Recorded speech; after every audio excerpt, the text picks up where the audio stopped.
Alright, so first thing we're trying to do here is get an idea of what our land looks like. So here you can see I've already outlined the property. It doesn't have to be exact, but give yourself a good idea of what you're working with within, reality. Second, you want to notice which direction is north, because that's going to have a big impact on where you're planting out your trees. And what we're going to do is essentially a reverse lesson plan, in the sense that we know what our goals are, and then we have to kind of figure out how do we get there. So after you figure out your lot placement, you have to start figuring out exactly how the land grades off. So how does water travel throughout your property? For me, generally speaking, this direction goes further up. So how it works is we've got a couple big divots in the front, then it levels off. Then we have some divots right here where you can see the land starts to come back up, but the grade slows down.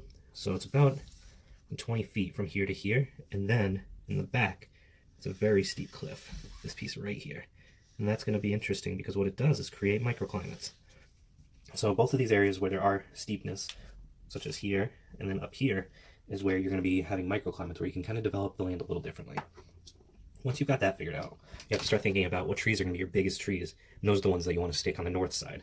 For me, the north is kind of this way, so this property line is where I'm going to focus. So for me, first, my goals are to provide my own timber, firewood, space for animals,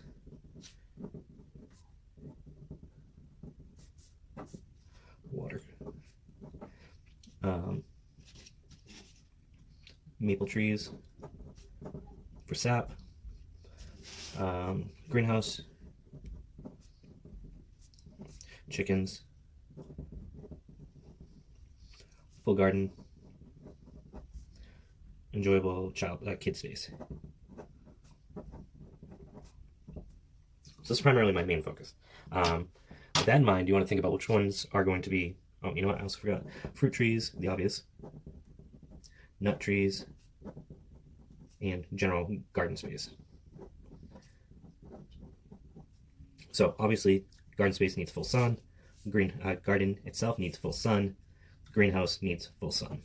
So those are the pretty obvious ones. After that, you have to think about, all right, where are my biggest trees? Timber, firewood. If you want tall, straight trees, you need to give space for that. Maple trees to an extent, and nut trees. You can get dwarf fruit trees, but you really can't get dwarf nut trees. So that kind of weighs into your placement process. So first thing I want to do is find where am I going to put these giant trees that are going to be in the way.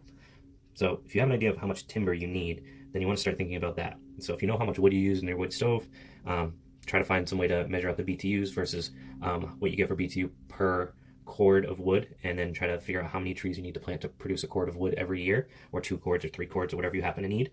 For me, that's about 100 feet by 140 feet. So about 1,400 square feet. Now, like I said, this area I can't really use for that timber firewood space. So I'm going to cut that out, start at 410, go down to 310. And I said 140, which is right here.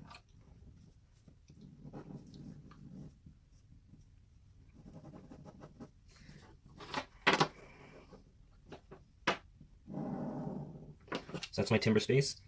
It's called coppicing, if you're familiar with the British farming style. It's something we don't see too much here in the US, but it is very common. It's great for when you have limited space. For context, it's about 2.3 acres. Obviously, the house space, all of that, you kind of lose, so you're really looking at 2 acres. So this is trying to homestead on and be self-sufficient on 2 acres. Second, you want to think about how you're going to grow your trees. So this area is not going to be primarily, or it's not going to be straight across like this, because what will happen is you cut down some and you won't be able to get the sunlight in, especially as these trees become the old ones and these are the young ones. So what you want to do is think about how can I cut them without impacting how much sun the entire space gets. The smartest way to do that is to try to go east to west, and that way the sun is still coming in no matter what. So you'll start to think about getting your rows kind of like this.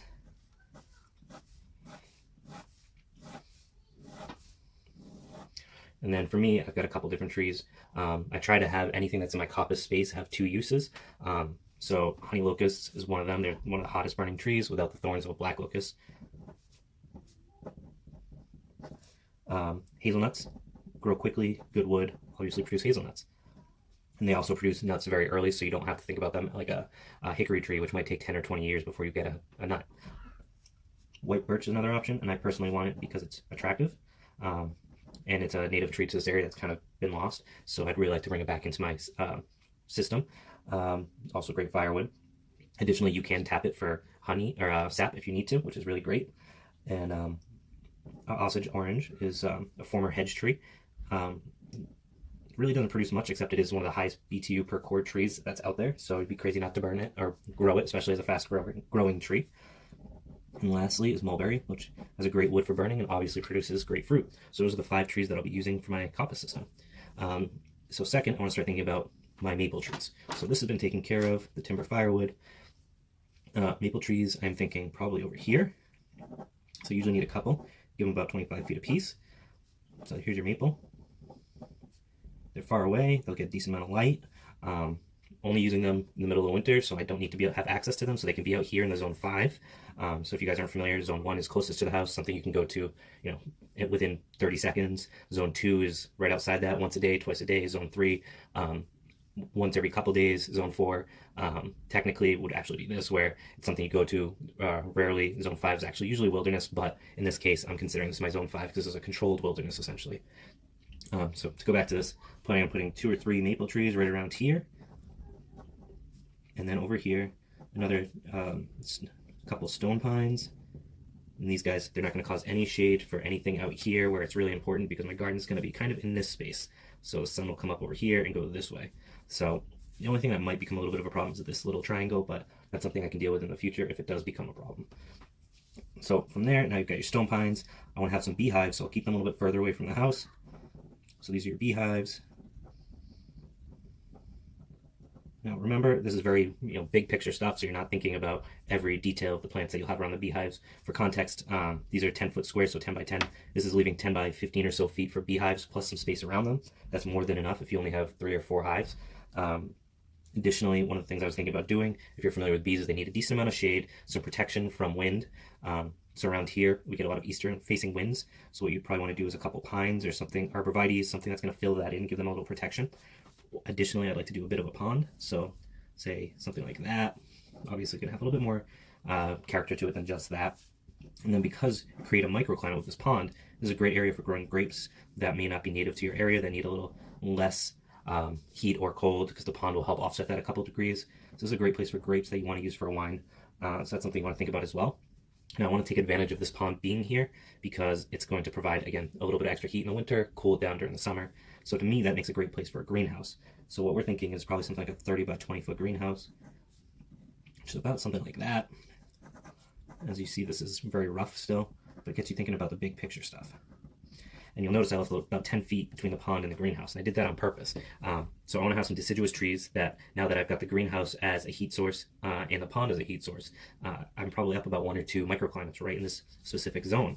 So this area right here, which is about 25 feet by 10 by 30 or so, I can do a couple fig trees, pomegranates, anything like that. If I want to have a palm tree to add some character to the area, this is where I can do that. It'll probably stay about 5 to 10 degrees warmer than even someplace over here. So it gives you a lot of really great opportunity to play with the land and create some new interesting zones to grow something you normally couldn't. So now we've got the maple trees taken care of, the water source taken care of, greenhouse taken care of. Let's go to the nut trees, because this is the next big one for us. I'm thinking we're going to do some hickory walnuts, black walnuts, probably some filberts, pecans, things like that. So this is kind of my area that I'm thinking for that. Black walnuts, you may know, are a challenge to grow because they do kill off a lot of things because of some of the chemicals in them. So what I'll probably do is keep those over here. They're slow growing, but they grow very big. So about, let's see, 10, 20, 30, 40, 50 feet or so. If you plant too close to each other, they'll both split. So that way you can get some cross-pollination, because they are biannuals, so they produce fruits every other year, or a primary crop and a secondary crop. Having 2 helps you split that, so hopefully they should offset each other. So that's your black walnut. Again, now being up here, it's not going to cause any shading issues, which is great. One of the great fruit trees to consider under your black walnut is pawpaws, because they have no problem with the chemicals in the black walnut. So you can plant about 2, 3 of those right up in here. Next up, you have to think about where's your wood storage going to be. That's something I forgot to add. The reason I said that now is because I already have my wood storage over there. So wood storage is great in this area because of the fact that it is something that you need to have near the house. You don't want plants growing around it, other than maybe something that's overhanging it to protect it from the elements. And generally speaking, it's you don't want stuff trying to climb up it. So this kills off a lot of those problems. A lot of the vines and stuff won't be growing around it. So it's a great area for your wood storage. Additionally, we have a fire pit right in this corner. So that's probably about this big. We already have those, the wood storage right here. So we're kind of working around that. Also are in the process of building a patio right here. So this is a nice little hangout area. So that's kind of already predefined. We have some wild fruit trees, fruit bushes rather, blueberries that are growing right in this area. So what you want to do is kind of continue that. What we'll probably do is extend those further. So this is your blueberry patch, raspberries, currants, gojis, whatever it is that you want to grow that's kind of in that 4 foot by 2 feet wide. You can create some nice small beds, something like that. Sorry, my handwriting is awful. So now let's get back to those hickory trees and the other nuts. So hickory you can probably do right here. Probably do another hickory right here and keep it nice and close to the fruit bushes. They can take a little bit of shade, and the hickories grow pretty big, so you're probably looking at really 30 by 30, so let's do a little overlap. You know, I don't need a ton of trees, 2 is more than enough. So then you want to think about your pecans, your filberts, which can take a little bit of shade. So you get probably 2 pecans right here. So they grow about 15-20 feet wide. Same with your filberts right here. They're smaller bushes. They can do well under the pecans. They won't shade out any of this. They can handle a little bit of shading from this. So it really gives you a good opportunity. Then you got some space right here. You can either leave it, grass, whatever. That's what I'm going to plan on doing. Just, this might be a little bit more of an experimental space for me. Now we get into the important stuff, the garden. My goal is to have about a 30 by 60 or 70 space for the garden. So I can do that right about here. The only place I might get a little bit of shade is this piece of the garden. And I'm okay with that because there are some stuff that you can grow that's shade tolerant. But this is my primary space. I'll do an additional 15 or 20 feet right here. So this is all garden space. So that's all good. Now we'll have a little bit of kid space right around here. I want it close to the house, not too far, so I can still keep an eye on them. Always important. It's also going to be a little patio right here with some grapevines hanging over it. And right here I've got a little compost set up, some water barrels. So this is just kind of used space as it is right now. So kids zone. Now to me, it makes a lot of sense to put the chicken coop right near the garden, compost, and the greenhouse because leftovers will go right to them. I can take their waste and put it into the compost. Seems like a no-brainer for me. So then you want to have a little chicken space, chicken run, something like this. So we've checked off kid space, chickens, garden, nut trees. Oh, got that. Wood storage right around here. You got about 10 feet by 10, 20, 30, about 40 feet, so that's plenty of room. In reality, you're probably going to use a lot less than that. The last thing is the fruit trees. We've already bought some dwarf fruit trees, and we have a dirt path right now that kind of loops in like this and allows us to have access to drive right up through. As you see, I kind of kept that, so you still have that access to come right through as you need to. So if I want to bring a truck right back while I'm cutting down stuff, throw it in the back, I can do that. So we've got fruit trees every 10 feet or so. Because of the current location, they are not in the way. They provide plenty of fruit, more than I would ever need. And because they're only 10 feet tall, they don't cause any shading issues. And then I've left this pretty much wild, and I haven't really decided what I'm going to do with it yet. It's pretty much just kind of an extra zone that I don't quite need at this point. And that's kind of how you want to plan out your homestead. That's why you're maximizing the space, you're maximizing the light, and you're trying to use just about every space you can. And what you want to do from here is then create subplots of these where you can focus on the tiered layered system. So, you know, your blueberries, do you want strawberries underneath them? Do you want winter berries underneath them, something that keeps the weeds out? This is big picture, and then you want to zone in on creating those guilds that you can really start to use every inch of the space, which is why, even though I only have 2.3 acres here, and I'm losing all of this up here, and all of this, I should be able to provide everything I need. So those are the things you want to start thinking about, is how can you optimize your space, and even if you do have a lot of space, do you want to waste it, or do you want to make it more functional and provide more wilderness space? So in the future, say we want to get pigs or something like that, we've got all this land to continue to grow. If I want to start selling trees, because I do have a lot of varieties of rare asparagus, heirloom, apple trees, things like that are pretty rare, and it took me quite a while to find. I can start propagating them myself and selling them, providing them to other people that are looking for them. So you really want to think about not wasting the space, because once the trees are in the ground, it becomes pretty hard to start moving things around. You start losing years because they're growing forever, and they just stop for multiple years once you transplant them. So you really want to make sure you're making the right decision as you're going through this process.